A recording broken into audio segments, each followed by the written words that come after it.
Spain, it's 1-0. We're fucking down. 13th in the championship. The takeover happened, as I said it would. People will be... Oh, when have we got Leeds?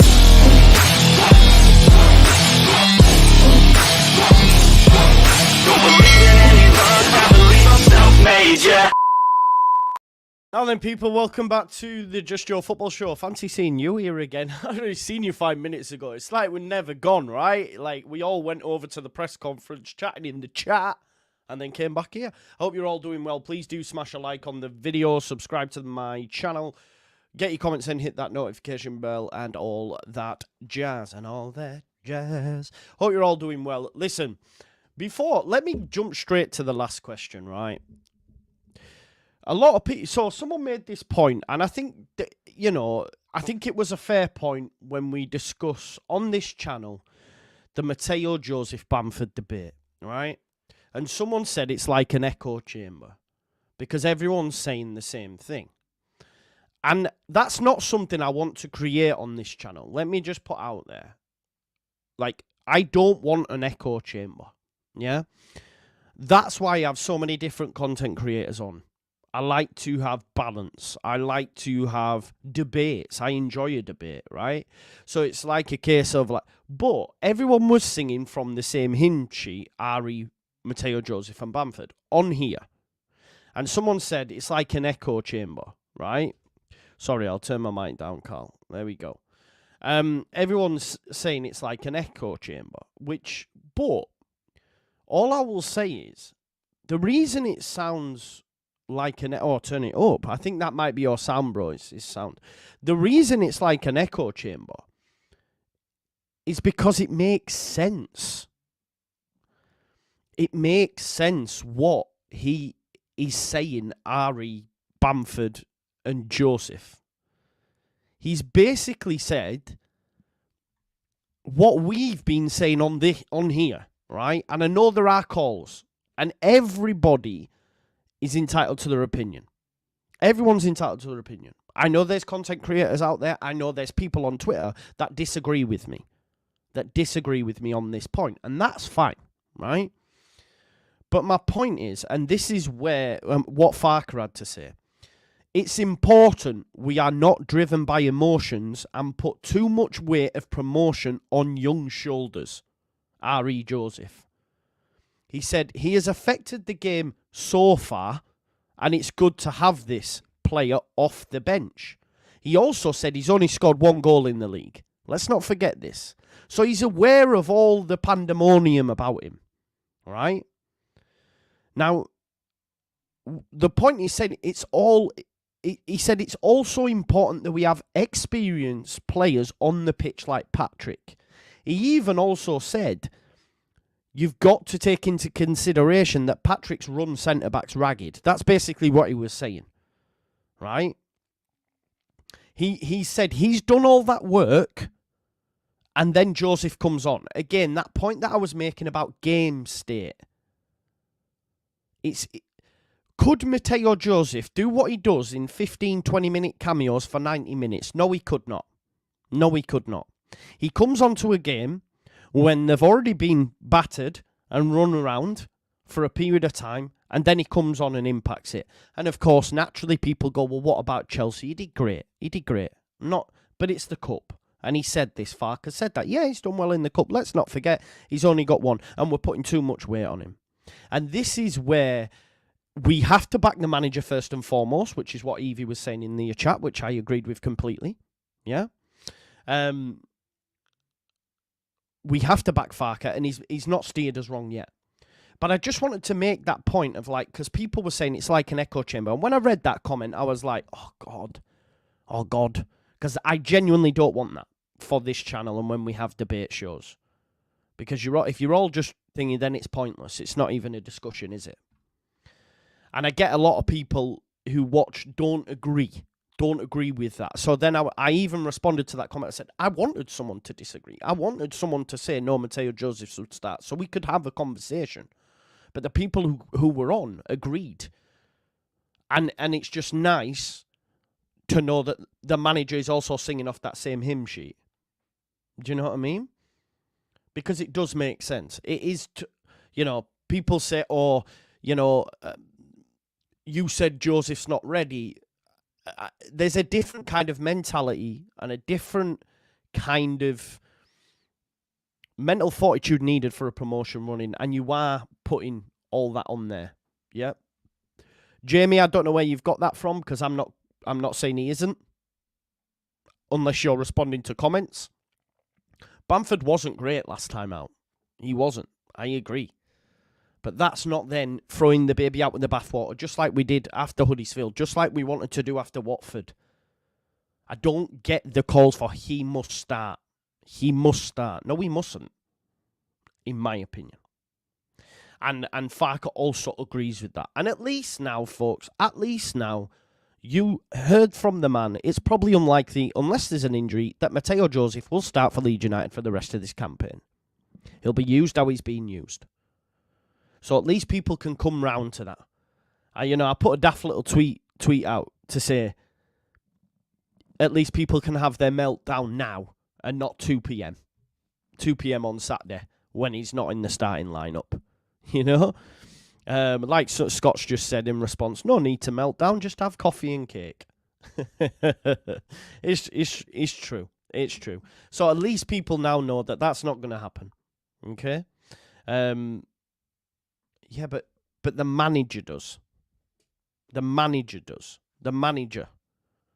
This is the point, Jamie. Like, are you wanting Joseph to start? Is that what you're saying? Because if you do, please come on and we can have a conversation.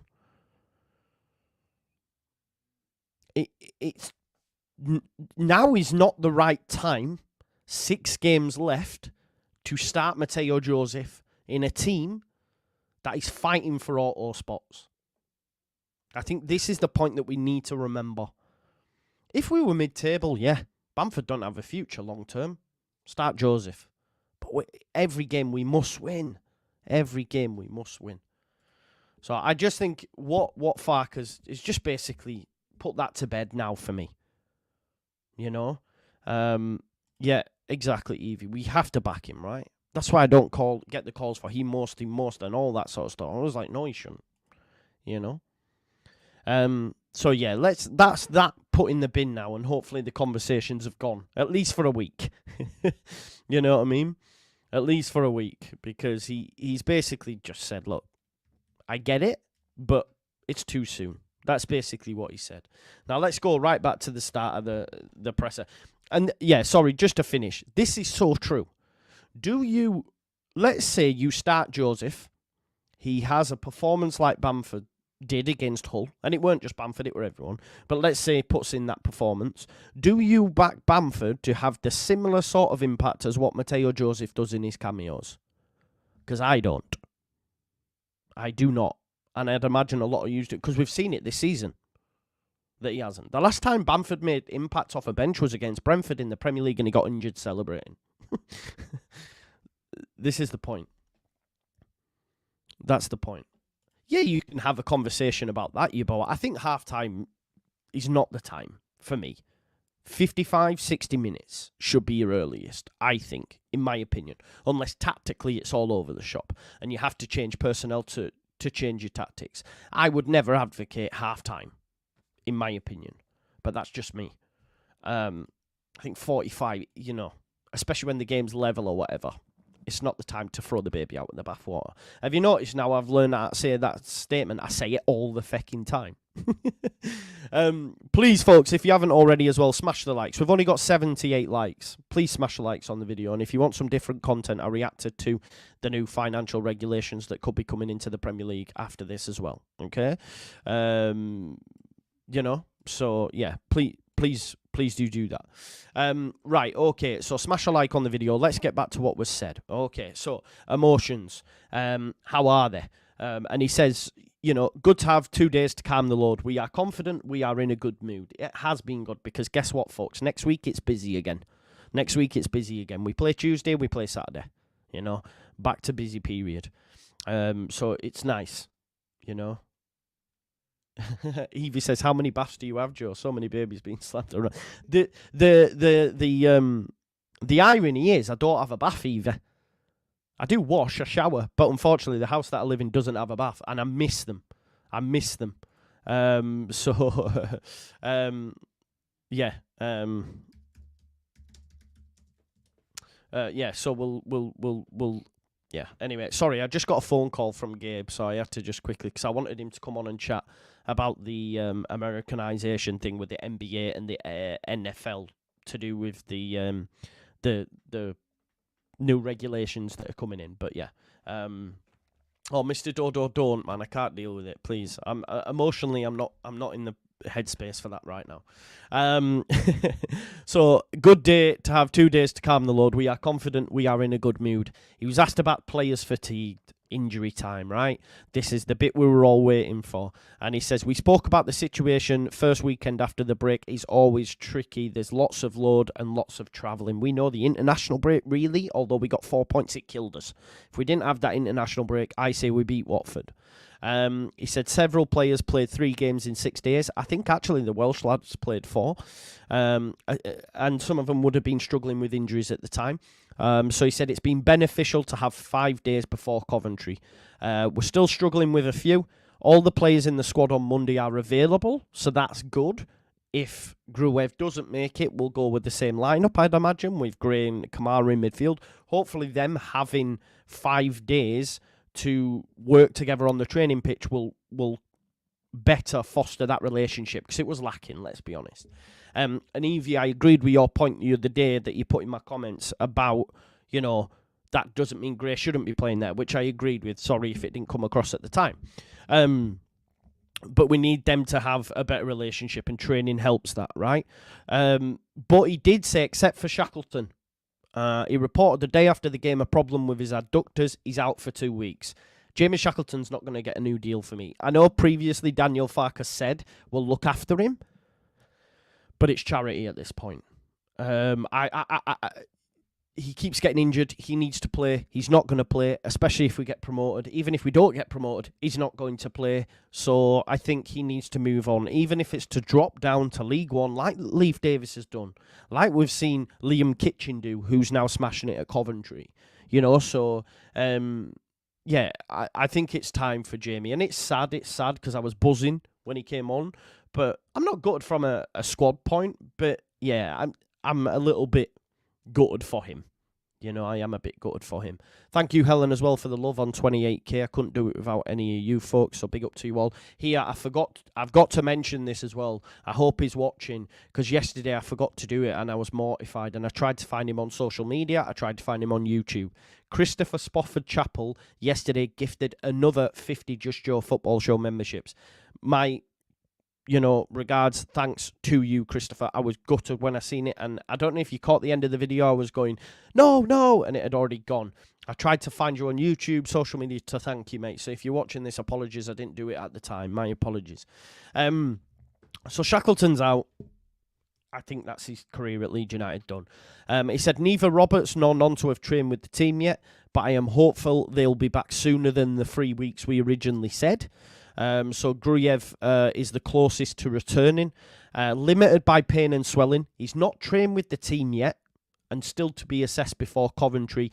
There is a little chance he is available for Saturday. If there is a little chance, you play him, in my opinion. I asked the chat, will Gruev play? 70% of you think yes. I think because there's only 6 games left, you play him for me. As long as he's not going to get a recurrence in that 6 days. But, we had players playing with hernias and stuff. Give him some fecking injections. We need him. We need him for me. So, I think Gruev, if he's ready, bring him. But start him. Do you know what I mean? Please start him. There is a little chance. There could also be a little bit of kidology, a little bit of like mind games potentially to say, oh, we're not sure. You don't know, do you? I don't think he's lying RE training and that, but he might be keeping cards close to his chest for his counterpart Robbins, right? Coventry manager. Because it does change us. It does change us tactically. Gray or Kamara isn't apt at playing the 6 the way Gruev do. We have actually conceded from open play in the last 2 games without Gruev. We conceded against Watford. We even conceded against Hull.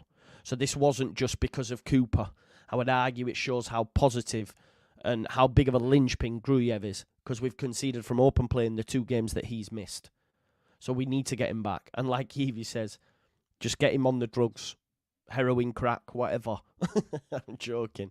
Morphine, whatever. Inject cortisol into him. Some roids, Susan Decker, whatever you like. Just get him drugged up. Yeah, no, exactly, Mr. Dodo. That's a fantastic point as well. So yeah, little chance. 70% think he'll make it. I hope he does, because we miss him.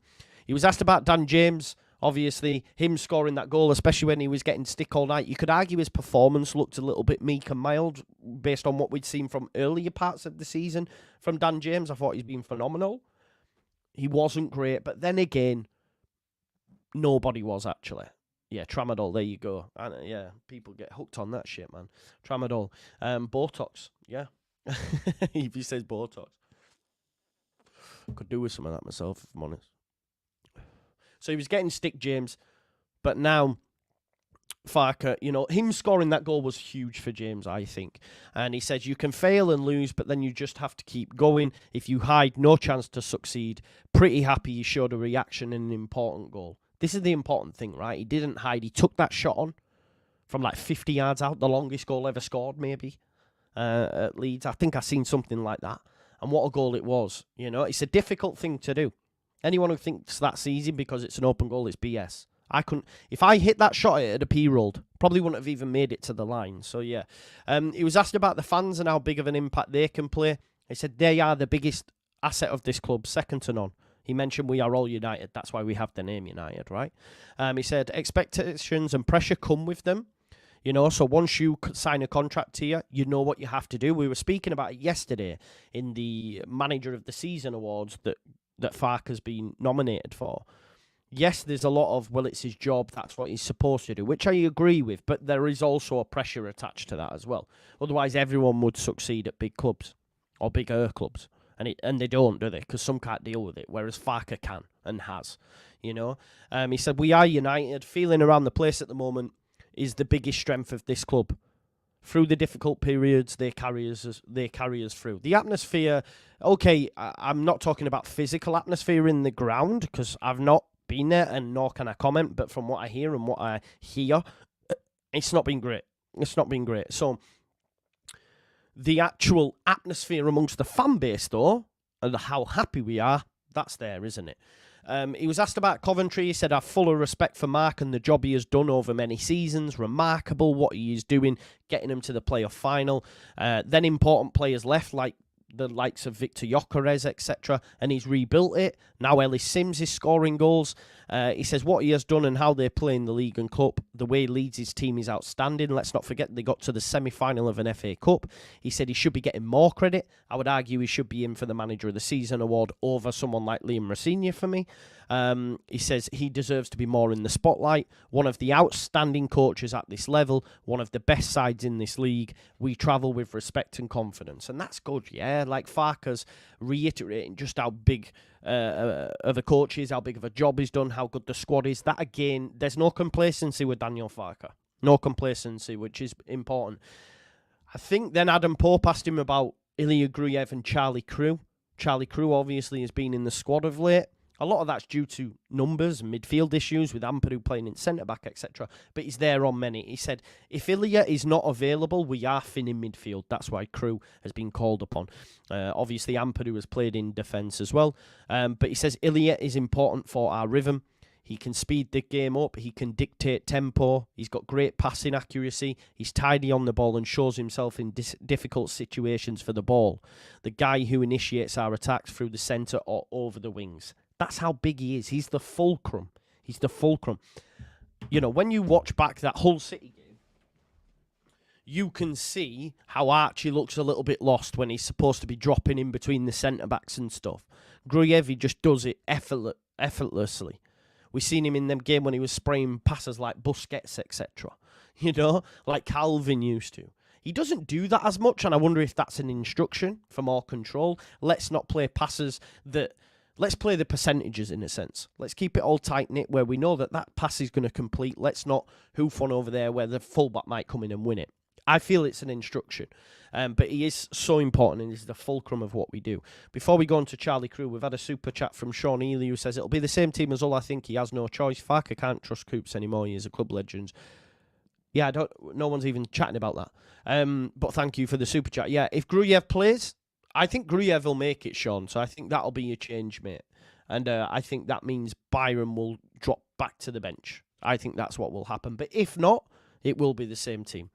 Talking on Charlie Crew, he says Charlie Crew plays similar but more offensively. He cannot fulfill this role with his age. Again, age there. Experience. This can also be alluded to the fact when talking about the strikers for me. He's big on having experience in big moments, yeah? He cannot fulfill this role with his age. He's a really good player. He's full of potential. It isn't a gift that he's in team training. He's there on merit. And he presents himself, and we are trying to improve him. There is a long way to go. You cannot take it for granted that a 17-year-old always works out like Archie, which we know Archie's generational, right? Archie is generational. He said it's unfair to put the same pressure on Charlie Crew's shoulders.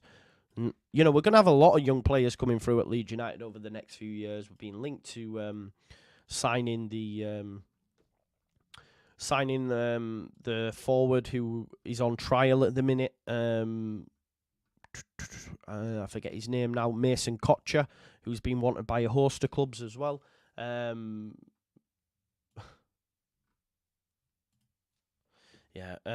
Someone said, I don't get why you wouldn't start him. He's so much more effective than Bamford. You're looking... Sorry, back to the Joseph debate. If you're watching this, Reynolds, bro, FR, you're seeing him for 10, 15 minutes.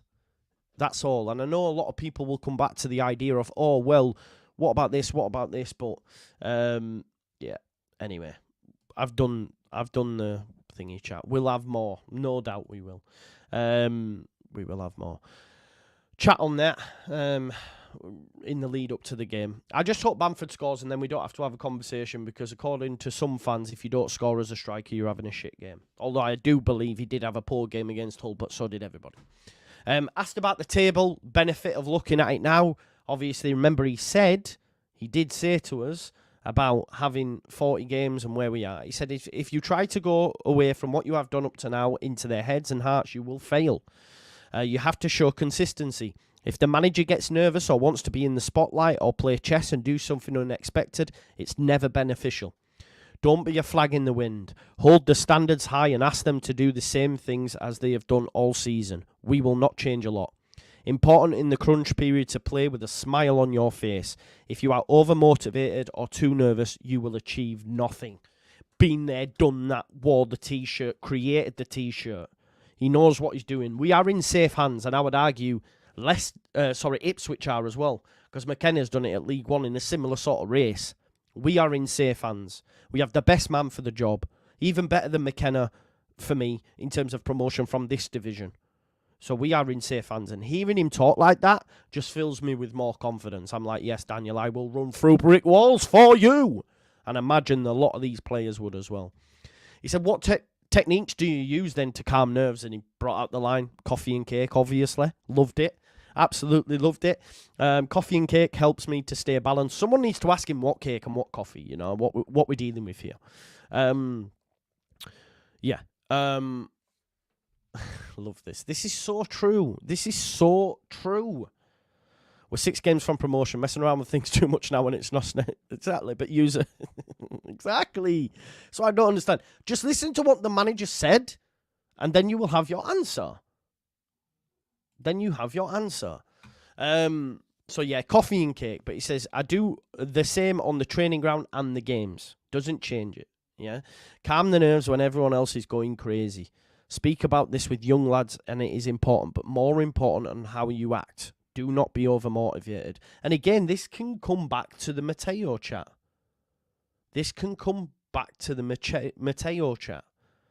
Everyone else is going crazy. He's on the pitch saying, no, look, Mateo, I'm using you correctly. This is wild. Sean, that is wild. 6 games left. This is the point Mr. Dodo's making. 6 games left, and you think Farke's bothered about us debating? You think he goes, I'll tell you what I'll do. I'll play him for 60 minutes in a must-win game, in a cup final, and if it ain't working, I'll play Bamford, and then, the debate's over. This is exactly it. You are proving the point there. There's no debate to be had right now. There's no debate to be had right now. It's wild. Yes, if we're mid-table and we're not competing for anything, if you want the answer to your question, go back to the press conference and listen to what Daniel had to say, and there's your answer. We will not speak about this no more. Yeah. What's your point, bro? What is your point? It's not comparable. Nonto and Dan James are not comparable to Mateo Joseph. You said you're happy with Bamford, but you keep coming up with different answers, which tells me, really, deep down, you're not happy and want Mateo to start. This is the point. They're not comparable. What Bamford's done this season is not comparable to what them two are doing. Like Farke said, Mateo's got 1 goal in the league. Calma, tranquillo. He's a young lad. I think yeah. Anyway, let's do this. No. This is not, I don't need to be debating about this. I know, yeah. I know where I am right now. I'm on the right side. I addressed this right at the start when people were saying it was almost like an echo chamber. People were agreeing. And I almost feel it's because we're on the right side. We're on the right side of history kind of thing. Just like I was when I was saying Farke and you were saying he's no good. Do you remember these days? So, yeah. Stick with the formula and the players. Stick with the formula. I just don't want to talk about it anymore because I feel like we're sucking eggs. Do you know what I mean? It's pointless at this point. You know the answer to the question now. Anyway, coffee and cake. He said, I asked them for the same level and standards. They have to deliver in training to earn their spot in the game. Yeah? We do not change our level of expectation. The last 6 games, we don't train less. We don't train less so that they're all available. You play how you train. It's about setting standards. It's about setting standards. Joy, yeah, exactly. If me and you agree, then, is that a pig? I don't know. Yeah, there you go. Next bit. Coventry home form, is it an open game? He says no. That was it. If you want to be successful against good sides, you have to show compactness. If you lose the nerves and try to overrun the opponent in the first 5 minutes, you will lose. For both teams, this fixture is not do or die. A point can be valuable. Again, he mentions point away, win at home. We head into this game respectful. It will be tight. Make sure we are compact against the ball. He did also say that them losing their last game isn't great for us because now it puts added pressure. Here's Glenn from the Sky Blue Hub who says, as a Cov fan, I'd rather face Bamford than Joseph or Pirro, who I think will cause us more problems. Based on what, Glenn? Based on what? Please do tell me why. Because again, are we not seeing what he's doing off the ball? Based on what? Give me some more context, Glenn. Because Pirro is not it, especially not in the 9, broski. So, yeah, definitely not. But let me know why. Let me know why, and we'll have a conversation about it for sure. He says, we've got to show our quality in the final third. Sometimes a game with many goals and we get a stalemate or vice versa. Struggling with my own predictions, he said. I don't know how the game is going to go. Points tallies, expect the standard to stay the same was the question. And it says, it does not work like that. Last games are unpredictable. Top sides are doing an incredible job. It's an outstanding season. When you get to 90, you win the league normally, 90 points. Probably 90 will not be enough to win the league this time around. It might not even be enough to get in the top 2, but who knows? Exactly. Who knows? 6 games to go. It is time. It is do or die time. Pirro always scores against us. Again, that will depend on systems, etc. And Joseph offers more pace. Yeah, I think Joseph coming on late on still can do that, whereas Bamford can't, and that's the argument, I think. Yeah, maybe. We'll see. We'll see. We'll see how the game goes, I guess. I think we'll see how the game goes. But, yeah, it'll be interesting to see if Gruev's the key. Forget about the Bamford and Joseph debate for now, until Bamford puts in a stinker at the weekend, and then it'll be back again. But if he scores, then it won't. So in my head, I'm going, just please score. The key here is Gruev. 2 p.m, Gruev has to start, please. Because I'm not saying we won't win the game without him, but he's the fulcrum. He's the main guy. We need him in that side. And hopefully he will be there. We will be there, as Pep would say. He will be there. Anyway, folks, I'm quite busy. I've got loads I need to do. I've got to jet off. I've got to go into town, get some bits, and then I've got to be back at 6 o'clock because White Rose Rivals is back at 6 o'clock, where we're going to be talking about Leeds Hull. We'll also talk with Matt because Rotherham won their football game. Hell has freezing over. Me and Evie are agreeing, and Rotherham won a football game. Insanity of the highest order. We'll then preview the weekend's games and Tuesday and Wednesday's games as well. Yeah? So make sure you join us at 6 o'clock for White Rose Rivals. Enjoy the rest of your afternoon. I've got a jot off. I will be back, and I'll see you then. Peace out. Love you all. Big up Sean Ely for the super chat, and thanks everyone for the love. Bamford.